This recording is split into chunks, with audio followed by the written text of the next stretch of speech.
Como precificar o meu projeto? Pergunta comum e resposta difícil. Gente, vocês não podem imaginar como me fazem essa pergunta. E não é só aluno não que está entrando no mercado. Tem muito colega de profissão que está no mercado há muito tempo e ainda tem essa dúvida. Mas que bom que essa pergunta é feita, porque ela é importantíssima. Nós precisamos cobrar bem. E o que é cobrar bem? É cobrar caro? Não, claro que não. Até porque o que é caro? Depende. Mas precisamos cobrar certo. Como? Como cobrar certo? Eu convidei a arquiteta e empresária Juliana Cordeiro para responder essa pergunta. Eu convidei a Ju porque ela é uma profissional que está sempre estudando, sempre se atualizando nesse assunto. Então, ela faz muita mentoria, muita consultoria, muitos cursos para investir cada vez mais, para profissionalizar cada vez mais o escritório dela. Então, eu resolvi pegar carona nesse conhecimento que ela está adquirindo e vou perguntar para ela. Ju, como precificar o meu projeto? Então, Ju, nós temos uma preocupação muito grande no escritório em darmos um tom na questão do empreendedorismo mesmo, na questão da praticidade do projeto. Porque existe um valor de mercado, que é o valor que a gente vende o produto, né? Mas existe toda uma coisa por trás, que é a questão do custo. Então, a gente tem bem levantado todos os custos que a gente usa no escritório. A maioria do que a gente paga no escritório hoje, com certeza, é capacitação profissional e com certeza é a mão de obra que a gente investe para ser cada vez melhor. Uma mão de obra mais qualificada, uma mão de obra com uma qualidade maior de entrega. E isso realmente é o que você tem que pôr na ponta do lápis. Então, eu gosto de falar que um exemplo prático, por exemplo, se a gente coloca 1 metro quadrado de um piso, 1 metro quadrado de um piso, você compra um piso e encaixa no lugar do piso e é metro quadrado com metro quadrado, essa conta fecha. Quando a gente tem uma questão de homem-hora, é um pouco diferente. Por quê? Porque eu, como profissional, eu rendo em alguma parte do projeto melhor, assim como outras profissionais rendem em outra parte. Então, é uma coisa que não pode ser colocado como uma forminha. É uma coisa que tem que ser medida escritório a escritório. Então, o que a gente faz hoje é mensurar a capacidade produtiva de cada homem do escritório. O homem que eu tô falando é uma unidade de medida, não porque são meninas que trabalham comigo, por exemplo. Mas a gente coloca o que cada uma produz e produz melhor. E aí tem a classificação da arquiteta júnior, arquiteta sênior, arquiteta plena. E aí a gente faz essa diferenciação. É assim que a gente computa. Por hora? Por hora. Sempre por hora, Ju, porque o metro quadrado de uma garagem, quando você vai detalhar uma garagem, é muito mais rápido do que quando a gente vai detalhar uma sala. E aí uma sala de interiores ainda, com mais detalhe, vai diminuindo essa escala, vai ficando com mais pormenores. E aí se demora mais a fazer aquilo, né? É mais minucioso. Então, por maior a complexidade, quanto maior a complexidade, maior o número de horas. Você vai ter que estudar, vai ter que conceituar e outras coisas. Então, nós temos hora de anteprojeto, hora de conceituação, hora de 3D, uma hora que é mais operacional, uma hora que é mais estratégica. E isso a gente vai só adquirir ao longo do tempo. É isso que eu falo sempre, assim, quem tá começando, dica, anota quantas horas gasta, né? Vou fazer um projeto aqui. É difícil começar e saber quanto que vai gastar, né? Mas assim, não é difícil. Eu acho que o principal é a disciplina. O difícil é a disciplina. Não é porque é difícil. Nossa, que complexo. Não é mas complexo. O primeiro projeto, pra você colocar o valor, você não sabe quantas horas você vai gastar. Nunca. Então... Não, nunca. E se você tiver amostragem de 3, também não é amostragem. Porque então o cliente interfere muito, sabe, Ju, nisso, assim. Então, anota quantas horas gasta pra fazer o projeto. Pede pra todos os estagiários, caso você já tenha estagiário, saiba exatamente quantas horas foram gastas em cada etapa, não é isso? E mesmo assim, se for terceirizado o trabalho, é a mesma coisa, entendeu? Terceirizado, você vai ter uma confiança numa pessoa, então sempre peça para ela anotar e ter essa cultura também. Não é porque você não tem funcionário que você não pode saber produtividade. E até para você precificar. E isso é uma coisa que vai retroalimentando aquela planilha ou retroalimentando aquele banco de dados que você precisa para poder mostrar e ver. E aí, quando o cliente te pede um desconto, você sabe efetivamente aonde você pode sangrar, cortar, ver, entendeu?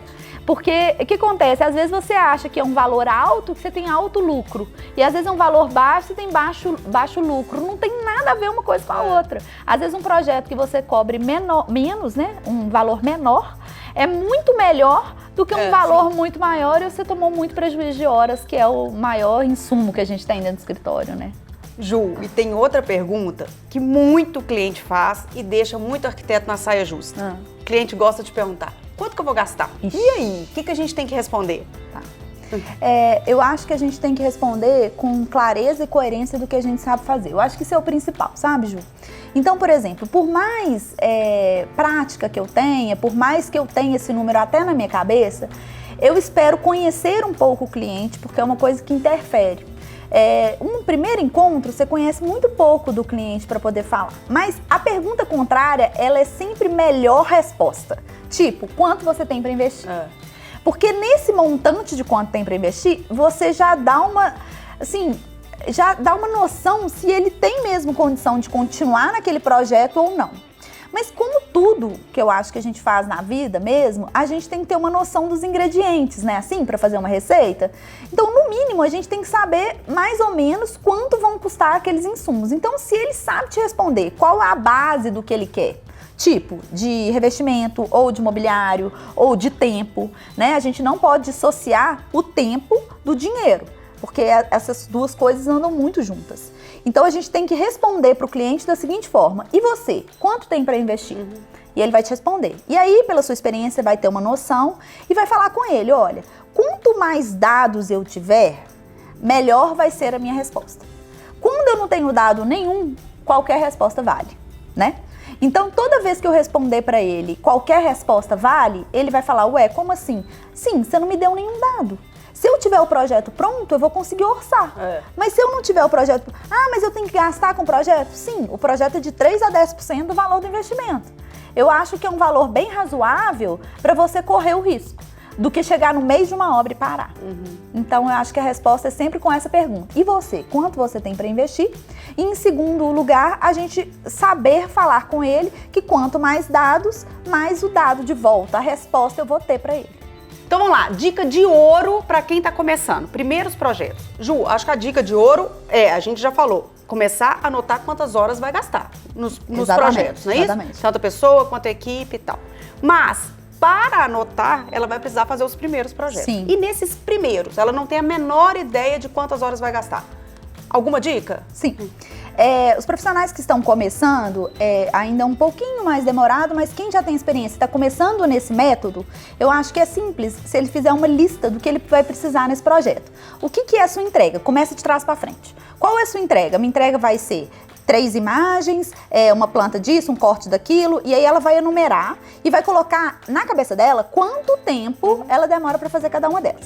Essa, Ju, eu não acho que é a maior dificuldade. A maior dificuldade vai saber quantas revisões, né, que a gente entra nesse processo e as modificações.